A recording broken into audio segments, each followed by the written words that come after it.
The following is a special presentation of Tony Kurre Radio. Keep your mission on your mind and your mind on your mission. This is Mission Minded with Michael Coleman.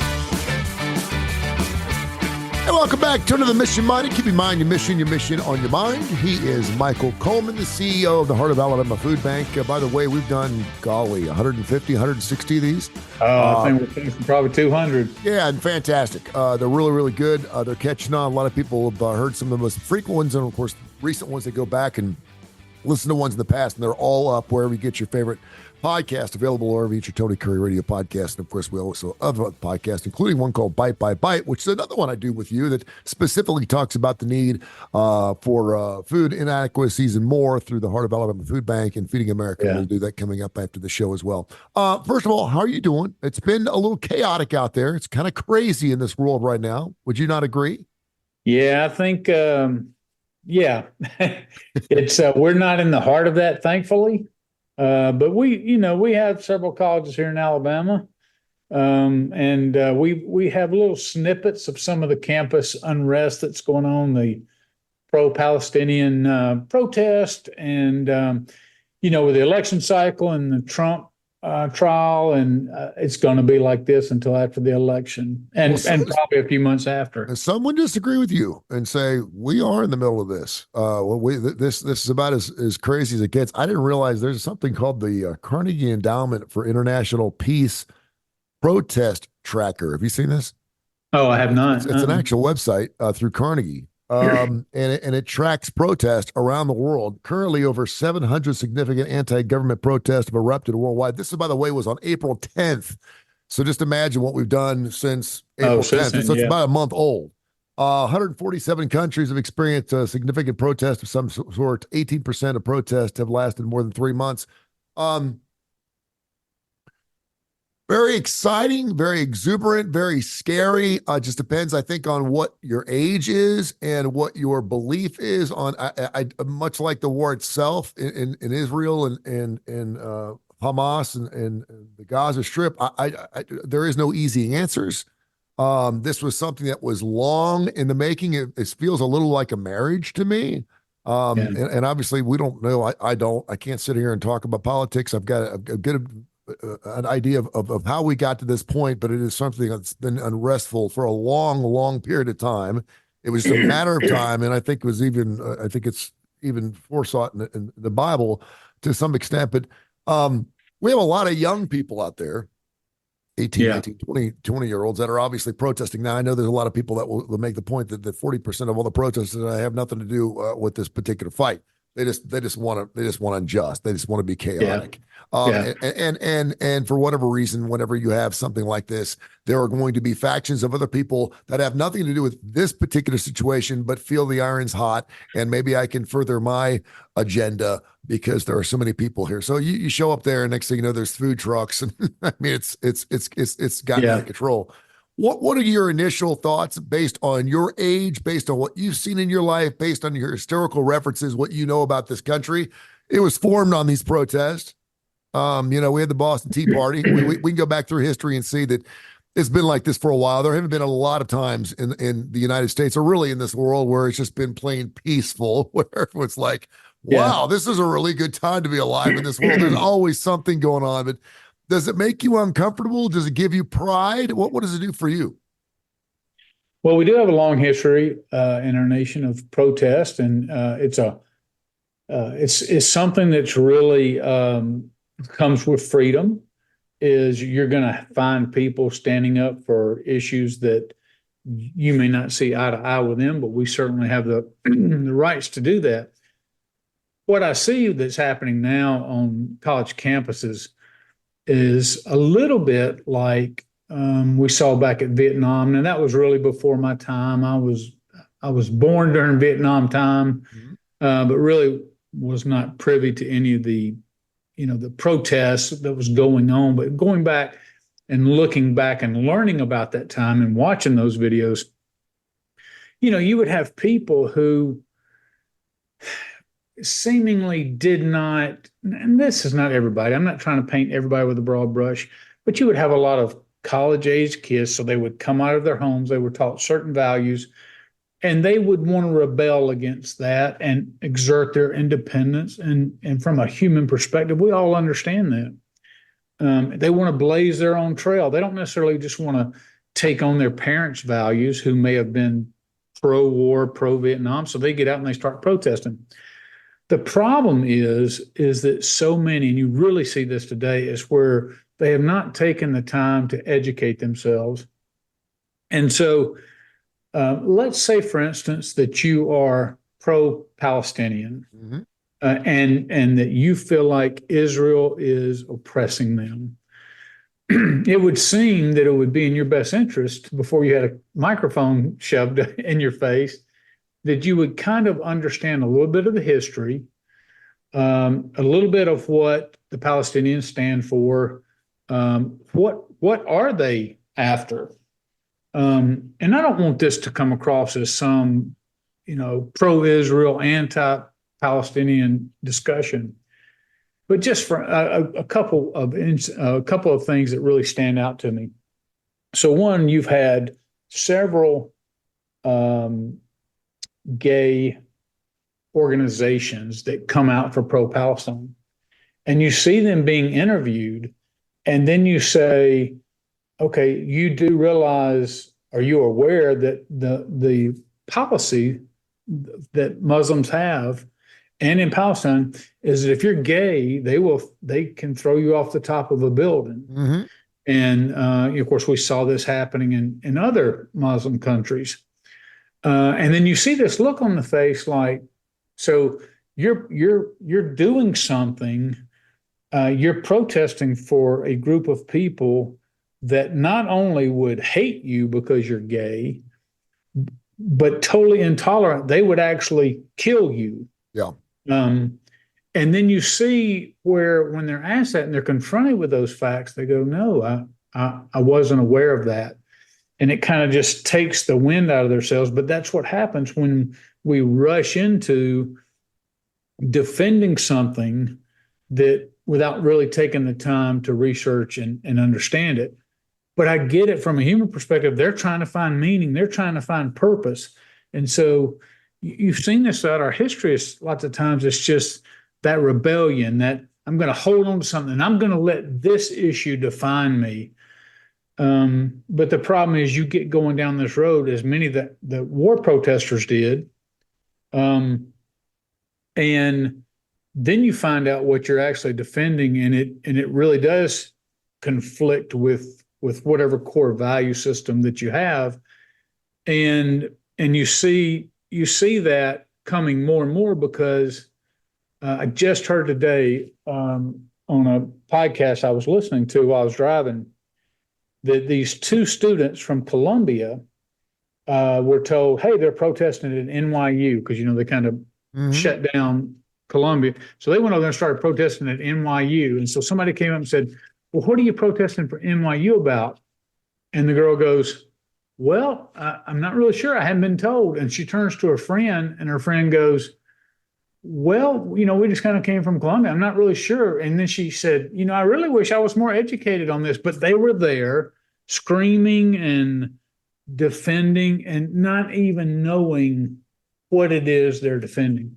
And I think that's where, Mike, and let me interject here. I think that's where a lot of people in this not just this country, this world feel right now, because we don't know all the details. The details that we do know would point in a direction that there's no easy way to fix this. There are no winners. And again, I equate this to a bad marriage gone bad. There's no winners here. There are no winners here. There's going to be a lot of innocent lives taken. It's already been done. War is hell. It's not going to be over. And I think a lot of people, certainly at that age, are still trying to define. You're exactly right, with their character, who they are, what they stand for. They want to be part of something bigger because it makes them feel important. That's why you don't see 60 and 70-year-olds out there, although you do. And because of that, they just want to be part of something special. And I've heard a lot of people say, "What are you doing tonight? We're gonna go start a protest, or we're gonna go because it gives them." And in a lot of cases, you're like, "Boy, I wish you had this. I wish you had this motivation and passion at work. I wish you had this. I wish you had this at home in our family life. You're gonna get Right. all excited about this thing that you really don't." And so, but talk a little bit about the fact that we have all these young people that they want to be part of something bigger, and I do believe they're trying to make change, and I think that's a good thing. Yeah. But how important it is to obviously be knowledgeable about it, but knowing that chances are you're not going to run into anyone down there that knows anything about this particular confrontation we're having. Well, there's all sorts of lessons for us to learn. That don't be quick to take somebody's side because you're their friend. And I've been guilty of that before. We probably all have, like, hey, I like this guy. He's fighting with this guy. I don't like the other guy, so I'm going to stand behind him. And that's actually gotten me burned a couple of times. It's kind of why this issue really matters to me. And I had to make up my mind a long time ago that, look, I want to hear both sides of the story. You can't be objective if you villainize one side. The truth of the matter is, my heart goes out to the Palestinian people. However, back in, I think it was 2005 when they had an election. So for the last, maybe 2007, anyway, when Hamas was voted in, Hamas has been in control ever since, and Hamas kills its own people. But the bottom line is, and I get it, they're being oppressed by their own government, but they continue to allow this to happen. I'm not saying it's right. I'm not. Maybe they feel like they don't have a choice. Maybe they're genuinely being oppressed. But they have been self-governing in the Gaza area by Hamas for, I don't know, 17 years or so. Yeah. And so it's amazing when they say something that Israel actually gave them. They gave them that right to do so, yeah, correct? That's right. Yeah, they're governing themselves. Israel created this monster. Yes, go ahead. But when you hear people, and these are educated people, these are journalists who are pro-Palestinian, they go, well, they've been oppressed, they've been occupied by Israel. And then somebody comes along with Israel and goes, we haven't governed there for 2 decades. And they're like, oh, well, but you have them surrounded, But the reality is they don't have them surrounded. If anybody would take the time to look at a map, their southern border goes into the Sinai, which is governed by Egypt. And Egypt does not want these people either. No. So, and Jordan has already said, we're not taking refugees because they know it is an unstable society. Now, how the propaganda works is they have us focus on the children that are dying or the children that are starving. And that hurts everybody's heart because it's not that child's fault. That child is only doing what it's told to do, and it's made to suffer because of the environment it's in, and that is heartbreaking. But you can't allow world opinion to sway you because of that, because they're trying to take out this oppressive terrorist organization. And I think by any stretch of the imagination, most people can look at what Hamas does and see what happened on October 7th and on many years before that and understand they're a terrorist situation. I will tell you something. One of the most fascinating people that I have ever encountered, and it's mostly through the media. About 10 years ago or so, I read a book called Son of Hamas. And it's a story, and if you just Google or YouTube Son of Hamas, he's been invited to speak at all the major universities. He recently did a 2-hour talk with Jordan Peterson. The reason this is so fascinating is he was raised in the West Bank, raised in Ramallah. Yeah, in the West Bank, not Gaza. His father was one of the founding members of Hamas. So he was brought up in that, but was arrested. And he goes into an Israeli prison and he tells how he began to look at how the Muslims and Gaza and all that, they were oppressive to their own people inside that prison. It wasn't the Israelis. So he I'm trying to make this too long. He goes and he actually keeps his father from being murdered by agreeing to spy for Israel. But he tells this really fascinating story. When you talk about indiscriminate killing that Israel's being accused of right now, there was a terrorist that they had been looking for 6 months. He finally pops up and he goes to be put in his car. And he's involved in this operation with Israeli intelligence. But they said his daughter is in the car with him. And they canceled that operation, even though they've been looking for this terrorist for 6 months, because they said they were not going to blow up the car to get him and blow up his daughter. Mm-hmm. And he said, I have been behind the scenes. I grew up with Hamas and my father. He said, I also spent 10 years as an Israeli asset working with their intelligence. These are not people who kill indiscriminately. Now, it's just fascinating to talk about that, because all of the nations and all that who hate the Jews and who hate Israel are trying to blame them for every atrocity. And Israel looks around and goes, we have enemies on every side of us. If we don't fight, we are going to be eliminated from the face of the earth. And so I tend to side and go, I'm not saying everything Israel's done has been right. They've made mistakes. They've admitted some. There's probably some they haven't admitted.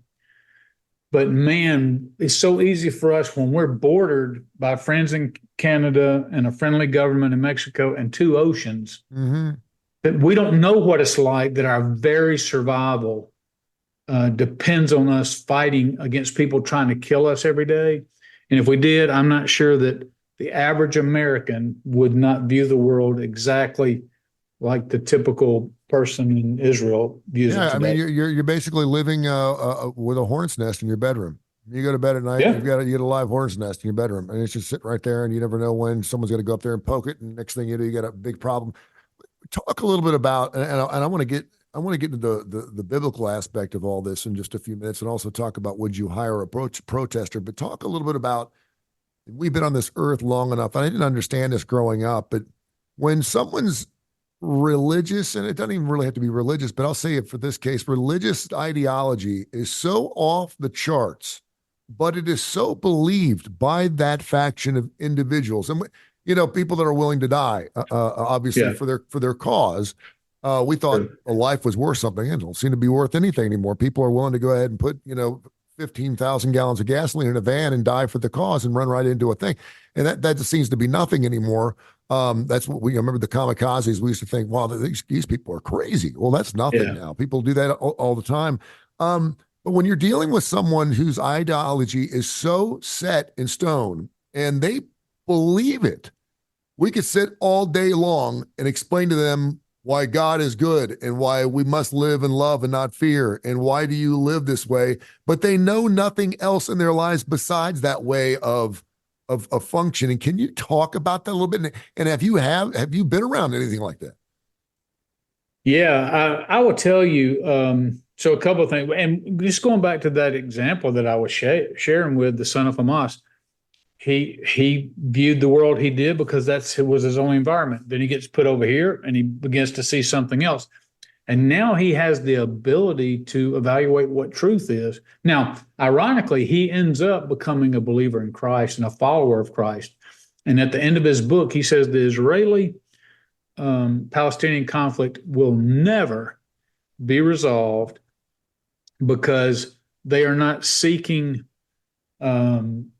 there's no reconciliation in their views. There's enemies and you have to fight against your enemies. There's no forgiveness. There's no reconciliation. And he talks about how that's a cornerstone of Christianity is, forgiveness and reconciliation as imperfectly as we do that. I will tell you something that it does make me think about. And when I was in Germany, I was in the military back in the 80s, this before the Berlin Wall came down. Everywhere we went in Germany, there was always talk of, hey, be careful what you say because there's spies everywhere. And they had this poster list everywhere we went of these radical terrorists who had done things in the name of socialism, and they were Eastern European or East Germans at the time. And when the wall came down several years later, they were ultimately captured, sometimes 10 to 15 years after they did what they did. Mm-hmm. And here's the thing, by then they'd settled down, they had a spouse, they had children. I look at these radical people today and I say to myself, they are empty vessels. They have no perspective of life. They've never had to get out and work and pay for their college. They're getting it all handed to them for the vast majority, but they don't have any life experience. So I would not be surprised if in 15 years you go back and talk to these very same protesters and their opinions are going to be vastly different. It's just right now you've got a whole bunch of them and they're allowed to rattle off these views and then say, like the protesters at Columbia, hey, we want you to bring some water, we want food, we want these things. And they're like, wait a minute, you're taking over a building and you want them to cater to you? I mean, but that's the thing. That's how empty their thinking is. And they have no idea of how bad they look to the average person. Forget whether you're a Democrat, forget whether you're a Republican, forget any of that, forget what your background, your religion is. This flies in the face of what most people value in life. To your question about whether I would hire them, it's interesting. There's a bill being put forth right now. Hey, Michael, hold on one sec. Oh, yeah. Hold on. My SIM card is just stopped. Hold on. We don't want to miss any of this stuff here. There you go. Yeah, it just said I had an issue and it just stopped. Okay, can you pick up right where you were talking? Yeah. Go ahead. You're rolling. Go ahead. Go ahead. So wait a minute. Let me think. I was fixing to transition to. I know. My apologies. No. That's okay. That's my ADHD. If I ever lose, I can't never get it back. I'm just trying to think about. I've got a question for you if you want. Yeah, go ahead. Jump in. We're talking to Michael Coleman, of course, a show we do every single week. We talk about life, man. We talk about all kinds of things. It has a business backbone. He is, of course, the CEO of the Heart of Alabama Food Bank. Michael, we were talking about protest and just how crazy it is out in the world right now. I don't think people remember, or certainly our youngsters, our kids that are going to college right now, realize you 18-year-olds out there, when you and I wanted to have a protest or we wanted to get a group together, how did we do that? We posted crap on polls. We got on our handheld phones, That's right. our landlines, and we'd get on the phone and we'd have a list of 100 people we'd have to call. It would take days to reach out. By then, we didn't care about the issue anymore. And say this Saturday we're going to get, and it could be a good thing, or this Saturday we're getting together to have a celebration of this, or we don't like the way the school's being run, so we're all going to meet in Veterans Park. Please tell your friends. It was all word of mouth. Now with social media, if you get one influencer, you could be hitting hundreds of thousands of people at one time. I mean, we've seen this a million times where someone says, I started this thing yesterday, and by the time I got finished, I had over 1 million followers. How many people would love to just be able to do that? I mean, we'd all like to be followers and influencers in that way. But I mean, it can flip that quickly.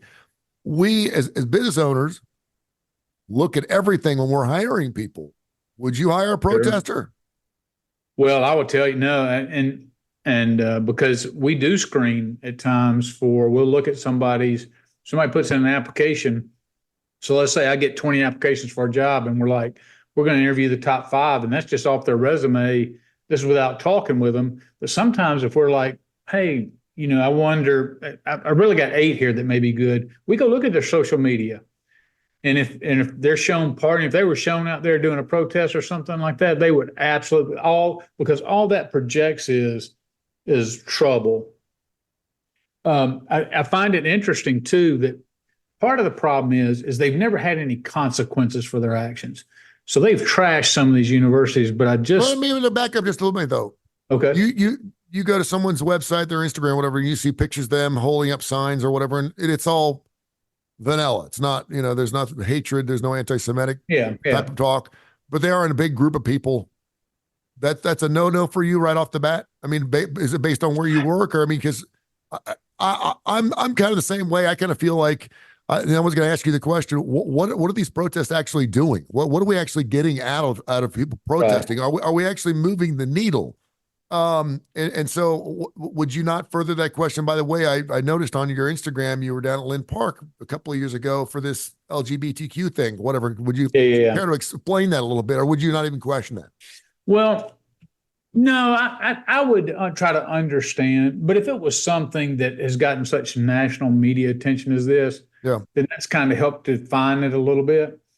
And lots of times but what I would try to convey to that person in some way is, and other people, is be careful I mean, we're all proud of it and you're trying to find meaning. So you go slap your face up there and you say, screw the police. Now, a policeman may have done something wrong, but if you say screw the police, most business leaders are going to look at that as there's somebody who is looking for trouble. Yeah. They are anti-authoritarian, which means they're going to come into your place, at least you sense that they are going to be very quick to buck the trends, to be very difficult, even rally people against the organization if there was something that they didn't like.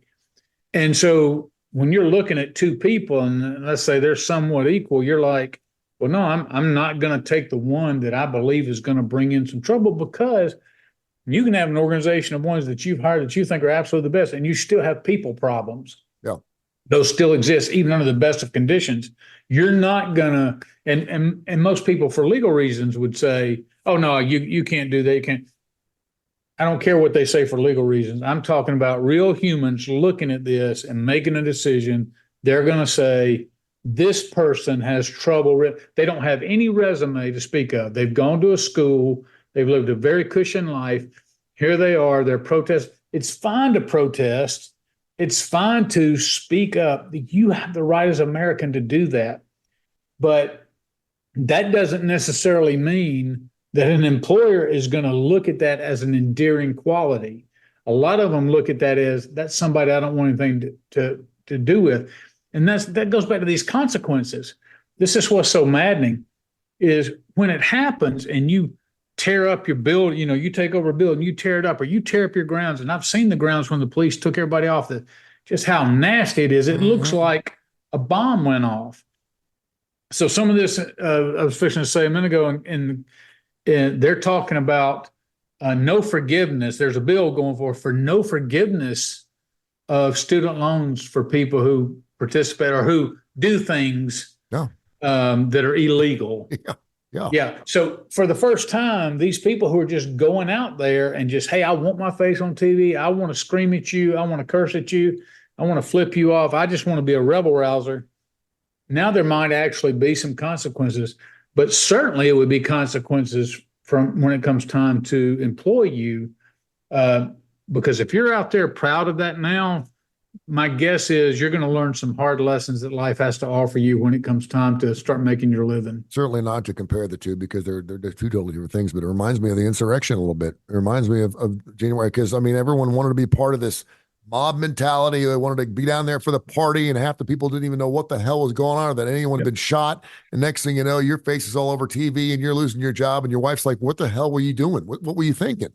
Yeah. And that's where you got to be careful, because you could say, well, I'm pro-Trump, and so you make that okay. Hey, we have a right to protest.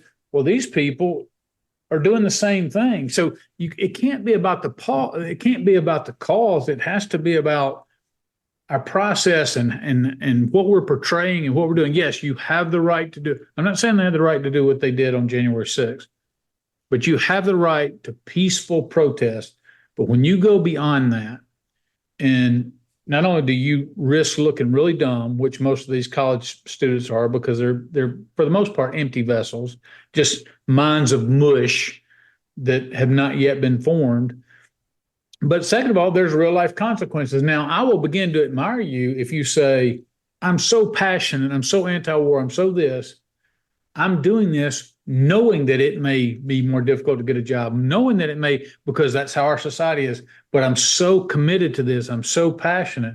But I guarantee if you line those people up and said, you're wanting a 6-figure job when you get out, but nobody's going to hire you. Are you willing to not be hired for the next 3 years till this dies down and your name kind of dies down? Yeah. Would you be willing to suffer that? And most would, I guess, would say no. So what has history taught us about protest and how they work and do they work? Listen, I don't think there's anybody in the United States right now that wants to have this war going on. I don't think anybody wants the Palestinians to be oppressed, and I don't think anybody wants Hamas to be in charge of anything. And certainly we hate for all the innocent bystanders, the babies and the mothers, and oh my gosh, it's horrible. By bringing notoriety to it and marching at the University of Illinois and Minnesota and USC. And the other thing I think is amazing too, we're always talking about Columbia and Harvard. It seems like because they're our smartest schools in this country, it seems like everything starts there. And most of us like me, we're like, could never get into Harvard is like, those knuckleheads, right. Those crazy smart people, they must be onto something, right? Because I'm not out there. So does it work? Does it? I go back to the civil rights movement. And I think what happened was when you see people like Martin Luther King Jr., who was really just trying to be able to sit down and have a meal at the same restaurant, drink from the same fountain, use the same bathroom, go get the same education, just have the same opportunities. But he wasn't doing it by cursing out people. He wasn't doing it with violence. He was doing it with intellect. He understood the issues. He had compassion. He was able to speak to the real issues that affected people's hearts. And that's why there's a holiday after him. So you really see where somebody who knows how to, who is familiar with the issues, can win hearts and can create movements, effective movements. Something he did too, real quick. A lot of people don't realize, and I can't say he did this in every instance, but as far as I know, he walked away from violence every time it came to his face. When they were on their knees on the bridge, they were like, "Get up, or we're flying." And he got up. He's like, "You know what? Okay, and now you don't see that. Police officers are saying, "Get up and get out of here," and they're not leaving. They're coming back and building these things again. And we're not. You talked about the authoritarian part of this whole thing. We don't respect broad brushing. We do not respect authority. We do not respect those resources that we so desperately need every single day just to live safe and sound in this country. And, he always seemed like he was like, you know what, this violence is not the way to go. We're not going to do this. That's something that I love him. Civil disobedience. I saw a guy who sat down, and they did this back in that day where they make the cop come pick them up, but they wouldn't resist. They just would sit down, and the cop would take them off, take them to jail. Well, this cop all of a sudden grabbed this guy under his arm and then grabbed him by his leg, and that guy starts hollering and squealing that he's being abused. Then he just comes across like a crybaby. Uh-huh.